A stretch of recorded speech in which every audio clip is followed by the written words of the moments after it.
On the 4th of September in the year 1797, a significant coup d'etat occurred within the French Republic, led by the military commander François Rabin. May 11th, 1798, coup d'etat in the French Republic, the law of Second Florian. That means November 9th, 1799, coup d'etat in the French Republic. Napoleon Bonaparte comes to power. December 2nd, 1851, constitutional coup d'etat in the French Republic. Napoleon Bonaparte stays in power just a few months before the end of his term, even though the Constitution of the Second Republic formally forbade it. May 13th, 1958, coup d'etat in the French Republic. General de Gaulle returns to power. History doesn't lie.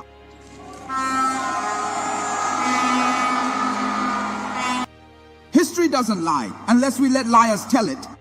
Even before Burkina Faso accepted independence, the French Republic had already experienced 6 coups d'etat.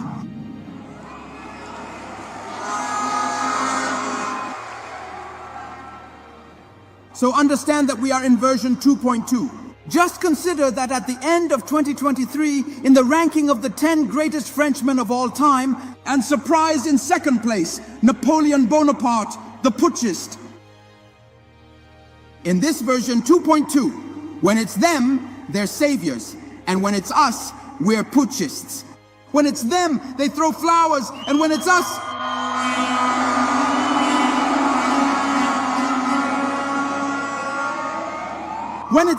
they impose sanctions.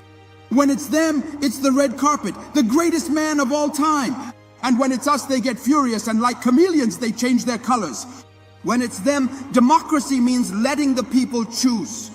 And finally, when it's us that the people choose, they say the people chose wrong.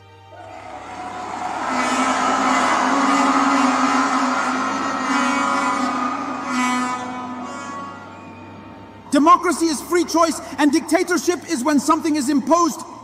But when democracy is imposed on us, isn't that also dictatorship? So yes, we do have a choice, but it's a choice between 2 dictatorships. The one hidden within the laws, and the one that exposes the hidden laws. Don't confuse freedom with so-called libertinism. Don't ask a prostitute for marriage advice.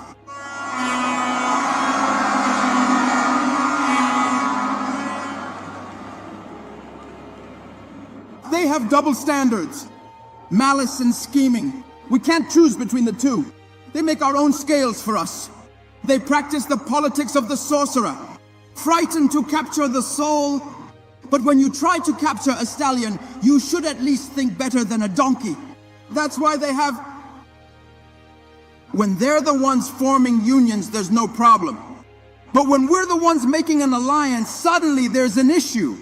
Yet, the union of husband and wife is indeed the alliance that serves as both proof and symbol.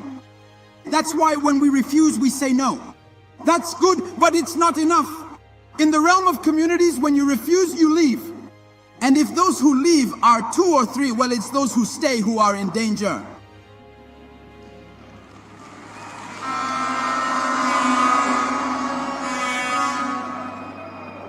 They are happy and we are content. But when it's us, they can't stand it. For them, our riflemen died in battle. But when we are attacked, they do not speak out. Because they can't stand your smile, the joy of life in your children. They can't stand your future. As long as they don't see blood, they can't stand your peace. And your development bothers them. They do everything to get rid of you. They turn your dream life into a nightmare. So, are they friends or are they enemies? From now on,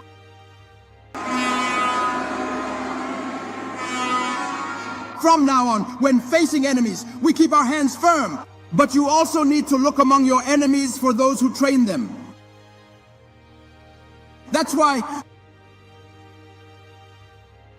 from now on, we are determined to continue the struggle we are leading, to choose our own destiny.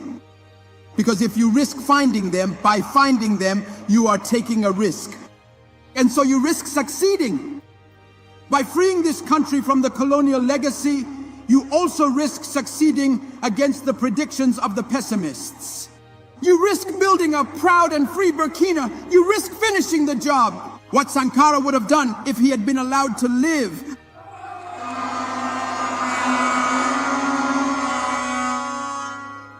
In the end, we are here to make a choice. And I choose to take the risk. For the homeland, the family, the nation, and the struggle. I choose to take the risk. And make no mistake, we are a free people. But do not confuse freedom with so-called libertinism. Don't ask a prostitute for marriage advice. We are the alliance, the proof and the emblem of what they call union. Thank you.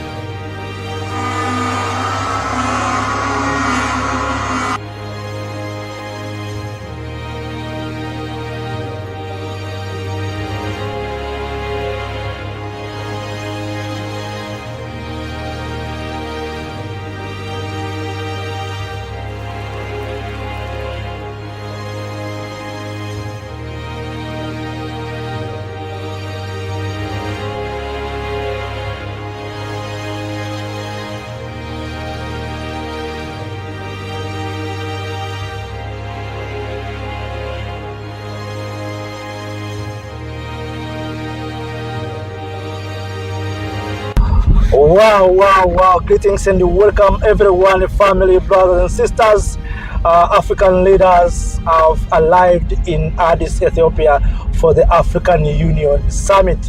Among of the new face that will be there is the president of Guinea Conakry, Mamadou Doumbouya. Mamadou Doumbouya has been invited to attend the African Union Summit after Guinea had presidential election last year, and Doumbouya being elected as a new president of Guinea. President Traoré, Goita, Abdurrahman will not be there. But one thing that has shocked me is that African Union has invited the UN Secretary Antonio Guterres to come and speak at the African Union Summit. But African Union are not invited or bringing leaders such as Traoré. One thing that I understand that we Africans, black people, we admire so much white people. We love white people. We cannot conduct our affairs without white people. And that is what's happening. So who is better? To have Traoré in the summit or to have Antonio Guterres in the summit? I think it is better to have Traoré, to have Assimi Goïta, to have Abdurrahman Chian than to having Antonio Guterres.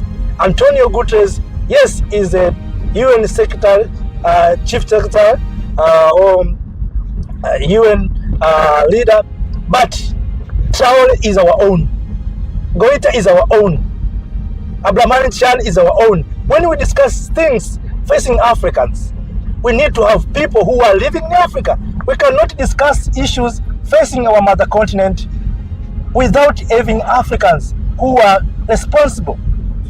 You know, sometimes I wonder, Africans, we think maybe by inviting Antonio Guterres, Africa will have a permanent seat in the UN Security Council. Let me tell you, no one will give a divided Africa a permanent seat at the UN Security Council. America will not allow Africa to have a permanent seat with veto power at the UN Security Council. So Africans, let us trust ourselves. Let us love ourselves. It is a shame thing to see that we abandon Traoré, we abandon Goïta, Chiani, then we invite Antonio Guterres and the other white men. We love white men than we love ourselves. And we think we cannot conduct any successful meeting without white people. That's the problem of Africa. Africa, we need to change. We need to change the way we think. It is paining. It is paining. So, family, we will share what will happen in Addis, but all in all, many things will be as usual because I don't see commitment among African leaders. They are talking about reforms, but are we serious? We want reforms? African leaders are talking about demanding permanent seats at the UN Security Council. Who will give us a permanent seat at the UN Security Council while we are divided. I think the time is now for we Africans to come together, to unite, and to speak with one voice. So family, please share with me your views, your thoughts, and your ideas. What can we do as Africans to change these stories? It doesn't make sense that we invite other people, we left our own people. Thank you.